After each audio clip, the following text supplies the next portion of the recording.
We're discussing a very important subject here at this conference in Aix-en-Provence.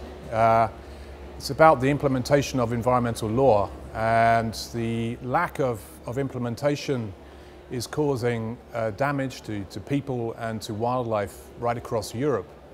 And in fact, the European Commission, their own estimate is that it is causing about 50 billion euros worth of damage to society every year, and that is very significant. As lawyers, obviously, we do not have all the keys in hand. Nevertheless, we have a great responsibility in participating in this assessment of environmental rules, in identifying the difficulties, the obstacles and limits of legal rules and instruments. We also have to explore or even to propose some solutions to policymakers. And I believe that comparative law can be very helpful to this end. And I hope that this conference, thanks to its format, putting together practitioners and academics from varied countries and varied fields, combining empirical and theoretical approaches, can serve this fundamental objective. And it's the main aim of the Environmental Law Forum to bring together scholars, practitioners, and most notably also young environmental law professionals.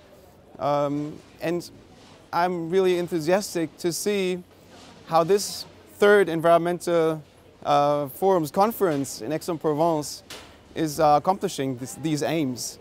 Obviously, thanks to the CERIC and to the magnificent group of Sandrine Margin-Dubois. Thank you, CERIC. Thank you, Sandrine, for this excellent job. I am convinced that this conference will contribute a lot to developing the European environmental law community and eventually also to making environmental law more effective in Europe and beyond. I'm here at this conference for a number of reasons. First of all, it gives me a chance to catch up with some environmental law colleagues working across Europe. And although we work within a European Union framework of common environmental laws, I'm constantly learning things about how other countries go about implementing this law, how they think about it, and so on. So I think it's incredibly important to meet face-to-face people from different jurisdictions within Europe. I think the second reason is that the subject matter of this particular conference, the effectiveness of environmental law, is also a critical issue at this moment of time.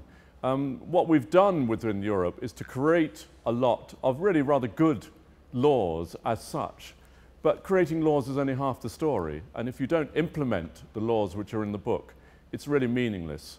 And this is a very challenging area again, often happening at national level or local level, and to learn about some of the challenges and then how we lawyers should think about it is very important. I think the main added value of this event is that you are giving the opportunity both to senior researchers, well-established professors in environmental law, to give their view on recent developments in environmental law.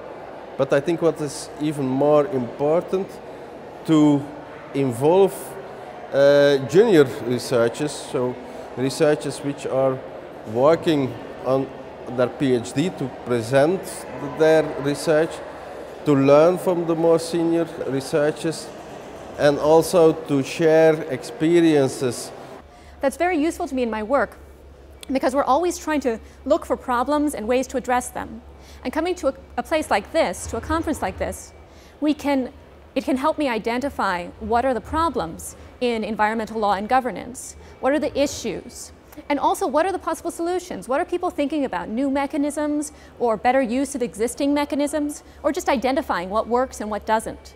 So coming to a conference like this and seeing all of this wonderful research that's happening can be very helpful to me in my work at IUCN. It's a wonderful opportunity to have this chance to exchange freely and test our ideas, and then I'll be able to use that directly in my work. When I go back to Brussels on Monday, I have the chance to exchange views on strategies, on legal arguments, and so that's very helpful. It's much faster than researching for days and hours on the internet.